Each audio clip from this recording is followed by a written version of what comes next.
నమస్కారం. Hyderabad real estate market ఇంకా ఇక్కడి జీవన శైలిపై ప్రభావం చూపే కొన్ని ముఖ్యమైన అంశాలని ఈ రోజు కొంచెం లోతుగా చూద్దాం. ఈ విశ్లేషణను మీకు అందిస్తోంది Coldwell Bankers Sutra property Hyderabad. Property, real estate రంగాన్ని, హైదరాబాద్ పరిసరాల జీవన ప్రమాణాలని ప్రభావితం చేసే వార్తలపై మా క్యూరేటెడ్ విశ్లేషణ ద్వారా మీరు అప్డేటెడ్ గా ఉండొచ్చు. Telangana real estate regulatory authority అంటే టీజీఆర్ఏ వాళ్ళు తీసుకున్న కొన్ని చర్యలు, ఒక నిర్మాణ సంస్థపై హైకోర్టు విచారణ ఆదేశాలు, ఇంకా నగరంలో రాబోయే ఒక కొత్త బ్రిడ్జ్, వీటికి సంబంధించిన కొన్ని వార్తలున్నాయి. ముందుగా టీజీఆర్ఏ గురించి అంటే ఇక్కడ రెండు వేర్వేరు కేసుల్లో డెవలపర్లపై జరిమానాలు వేశారు. మొదటిది మియాపూర్లో ప్రణవ ఎలైట్ అసోసియేషన్ వాళ్ళు కంప్లైంట్ చేశారు. దాని మీదట మాదాపూర్కి చెందిన హరీష్ ప్రణవ బిల్డర్స్ పై టీజీఆర్ఏ సుమారు 7.6 లక్షల జరిమానా వేసింది. అంటే అప్రూవ్డ్ ప్లాన్ ని మార్చడం, వాటర్ లీకేజీలు, స్టిల్ట్ ఫ్లోర్ లో అంటే కింద పార్కింగ్ ఏరియాలో టాయిలెట్లు కట్టకపోవడం, ఇలాంటివన్నమాట. ఇక్కడ ఇంట్రెస్టింగ్ పాయింట్ ఏంటంటే కొనుగోలుదారుల అసోసియేషన్ కంప్లైంట్ చేస్తే రెగ్యులేటరీ అథారిటీ యాక్షన్ తీసుకోవడం. ఇది చాలా ముఖ్యం. అంటే బిల్డర్లు రూల్స్ ఫాలో అవ్వకపోతే వాళ్లను అకౌంటబుల్ చేయడంలో టీజీఆర్ఏ పాత్ర. ఇంకా ఫ్లాట్ ఓనర్ల హక్కుల విషయంలో ఇది చాలా కీలకం కదా. అవును, కేవలం ఫైన్ వేయడమే కాదు, 30 రోజుల్లో ప్రాబ్లం సరిదిద్దాలి, రిజిస్టర్ కాని పేరు వాడద్దు, ఈ ఖర్చులు కొనేవాళ్ల మీద వేయద్దు అని చాలా క్లియర్ గా చెప్పారు. అది గమనించాలి. కరెక్ట్. కొనుగోలుదారులకు కొంత రిలీఫ్ ఇది. సరే, ఇక రెండో కేసు వస్తే నిజాంపేటలోని కాప్స్టోన్ ప్రాపర్టీస్ ఇండియా ప్రైవేట్ లిమిటెడ్ వాళ్ల మీద టీజీఆర్ఏ ఏకంగా 21 లక్షల ఫైన్ వేసింది. ఇది రంగారెడ్డి జిల్లా ఫరూక్ నగర్ మండలం కంసంపల్లిలో లిటిల్ వుడ్స్ అనే ఒక ప్లాటెడ్ డెవలప్మెంట్ ప్రాజెక్ట్ లో జరిగింది. అక్కడ ఇద్దరు కంప్లైంట్ చేశారు, సంతోష్ బాబు, కిరణ్ కుమార్ అని. వాళ్ళు ఒకరు 10 లక్షలు, ఇంకొకరు 12.8 లక్షలు కట్టినా బిల్డర్ రిజిస్ట్రేషన్లు చేయలేదట.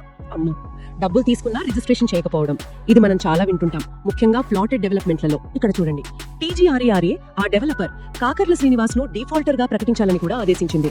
అంటే వాళ్ళ స్టాండ్ ఇంకాస్త కఠినమైనట్టుంది. అవునవును, ఇది మిగతా వాళ్ళకు కూడా ఒక వార్నింగ్ లాంటిదేమో. ఏమో, అలానే అనిపిస్తుంది. రూల్స్ ని సీరియస్ గా తీసుకోమని చెప్తున్నట్టున్నారు. సరే, ఈ రెగ్యులేటరీ యాక్షన్స్ తర్వాత మనం ఇంకో ముఖ్యమైన విషయం చూద్దాం. షేక్పేటలో నందగిరి హిల్స్ లో నెట్ వెంచర్స్ అనే కంపెనీ కన్స్ట్రక్షన్స్ మీద హైకోర్టు ఎంక్వైరీ ఆర్డర్ వేసింది. అక్కడ సర్వే నంబర్లు 32, 47 వీటిలో పర్మిషన్లు తీసుకోవడం, మళ్ళీ వాటిని మార్చడం, ఎన్ఓసీల కోసం కొన్ని నిజాలు దాచడం, ఇలాంటి సీరియస్ అలిగేషన్స్ ఉన్నాయి. అంటే పెద్ద ప్రాజెక్టుల పర్మిషన్లలో ఎంత కాంప్లెక్సిటీ ఉంటుందో, కొన్నిసార్లు ఎలా రూల్స్ ని బెండ్ చేస్తారో ఇది చూపిస్తుంది. నందగిరి కోఆపరేటివ్ హౌసింగ్ సొసైటీ వాళ్ళు కంప్లైంట్ చేయడం, ఆ తర్వాత విజిలెన్స్ రిపోర్ట్ రావడం, దాని బేసిస్ మీద కోర్టు ఇన్వాల్వ్ అవ్వడం, ఇది గమనించాల్సిన విషయం.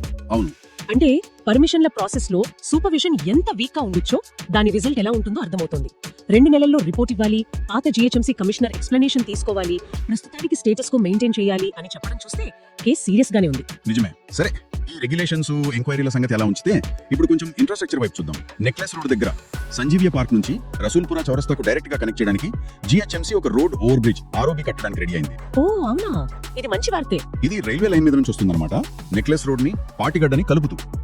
ఇది ఖచ్చితంగా సిటీలో ట్రాఫిక్ తగ్గించడానికి హెల్ప్ అవుతుంది. ప్రయాణ టైం కూడా తగ్గుతుంది కదా. అవును, ఇప్పుడు ఆ రూట్ లో వెళ్ళాలంటే బేగంపేట, మినిస్టర్ రోడ్ అలా తిరిగి వెళ్ళాలి. దాదాపు 4 కిలోమీటర్లు. 4 కిలోమీటర్ల. అదే, ఈ కొత్త బ్రిడ్జ్ వస్తే దూరం 2.5 కిలోమీటర్ తగ్గుతుందట.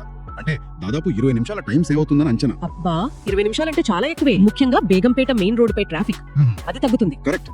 దాని ఎస్టిమేటెడ్ కాస్ట్ 80 కోట్లు అంటున్నారు. పొడవు 600 మీటర్లు. ల్యాండ్ అక్విజిషన్ కూడా ఉంది. ఒక 15 ప్రాపర్టీలు 367 గజాల స్థలానికి 11.15 కోట్లు కేటాయించారట. ఓకే, ఇది ముఖ్యంగా సికింద్రాబాద్, బేగంపేట నుంచి ఖైరతాబాద్, లక్డికప్పుల వైపు వెళ్లే వాళ్ళకి చాలా యూస్ఫుల్. రైల్వే వాళ్ళతో ఇష్యూస్ క్లియర్ అయ్యాయట. సో త్వరలో టెండర్లు పిలుస్తారని అంటున్నారు. నిజమే, ఇలాంటి ఇన్ఫ్రా ప్రాజెక్టులు సిటీ డెవలప్మెంట్ కి చాలా అవసరం. అయితే ఎప్పుడు ఉండే ఛాలెంజెస్ కూడా ఉంటాయి కదా. ల్యాండ్ అక్విజిషన్, డిపార్ట్మెంట్ల మధ్య కోఆర్డినేషన్, ఇక్కడ రైల్వే, జీహెచ్ఎంసీ మధ్య ఇవన్నీ ఉంటాయి. అవును, అది నిజమే. రైల్వే క్లియరెన్స్ రావడం మంచి విషయమేనైనా ప్రాజెక్ట్ టైం కి అనుకున్న బడ్జెట్ లో అవుతుందా లేదా అనేది చూడాలి. మరి మొత్తంగా చూస్తే హైదరాబాద్ లో ఒకవైపు రియల్ ఎస్టేట్ లో రూల్స్ బ్రేక్ చేసిన వాళ్ళపై యాక్షన్లు, ఇంకోవైపు సిటీని బెటర్ చేయడానికి కొత్త ఇన్ఫ్రాస్ట్రక్చర్, ఈ రెండు ప్యారలల్ గా నడుస్తున్నాయనిపిస్తుంది. ఖచ్చితంగా రెగ్యులేటరీ బాడీస్ కొంచెం యాక్టివ్ అవుతున్నాయి, పాత తప్పుల్ని సరిదిద్దే ప్రయత్నం చేస్తున్నాయి. అదే టైంలో సిటీ పెరుగుతోంది కదా, దానికి తగ్గట్టుగా కొత్త సౌకర్యాలు తెస్తున్నారు. అయితే ఇక్కడ మనం ఆలోచించాల్సిన ఒక ప్రశ్న ఉంది.